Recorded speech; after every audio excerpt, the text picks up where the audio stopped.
welcome to my YouTube channel. I hope the quality isn't too bad. I usually would use my iPhone, but today I'm actually going to be giving you some tips for iPhone photography, so I decided to go ahead and use my iPad.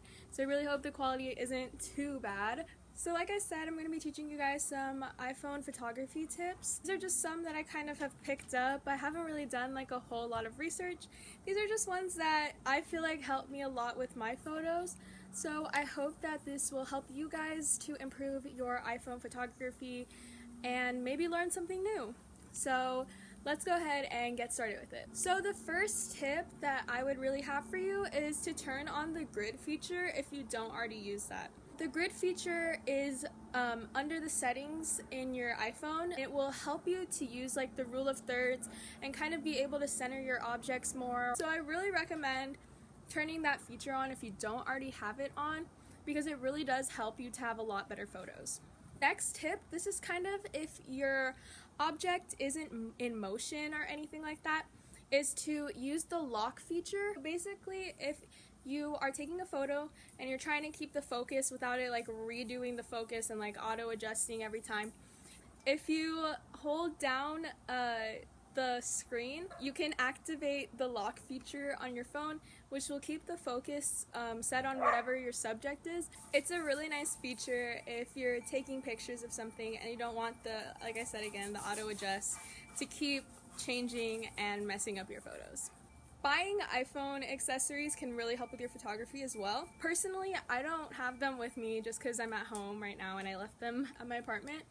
But if you have a tripod or a camera clicker, so like if you're trying to take a picture but you're not going to be able to touch the screen, and so you have one of those little clickers that will take the photo from afar, those are all really helpful tools that you can use to help improve your photography.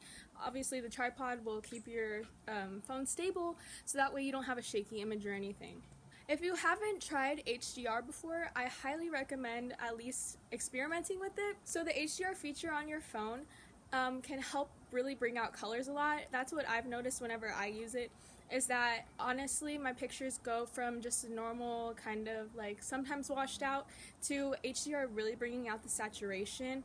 And personally for me, I really like to have saturated photos. I think it just looks a whole lot better and it really can bring your subject to life. It also can bring a lot more attraction to your photo since it's more visually appealing to the eye. Also, you're going to need to have good lighting. I feel like that's just a known, but if you have good lighting, obviously your photos are going to come out a lot better.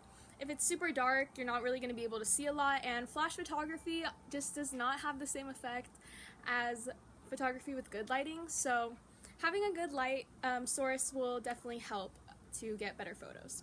And then my final tip is going to be the editing process. For me, I like to use Adobe Lightroom, and I use it on my computer sometimes, but if I'm just taking photos for Instagram, or even if I'm just taking photos of things with my iPhone in general, like I think that Adobe Lightroom's app is still really nice. Like it's much easier to use on the computer just because you can see it all laid out a lot more than you can on the phone.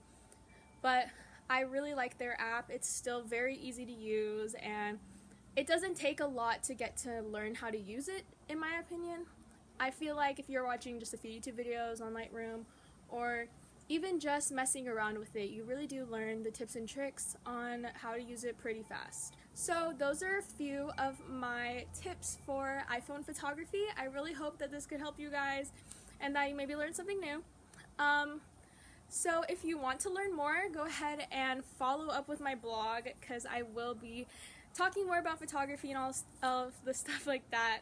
Sorry, I kind of jumped up my words, but if you want to like see more about photography and just learn more about me, I guess, and my experience with it, you can go ahead and follow up with my blog.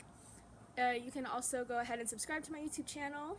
I don't really post a lot on here. This is kind of my school YouTube channel, but sometimes I have interesting videos. But yeah, I hope you guys enjoyed this, and thank you for watching.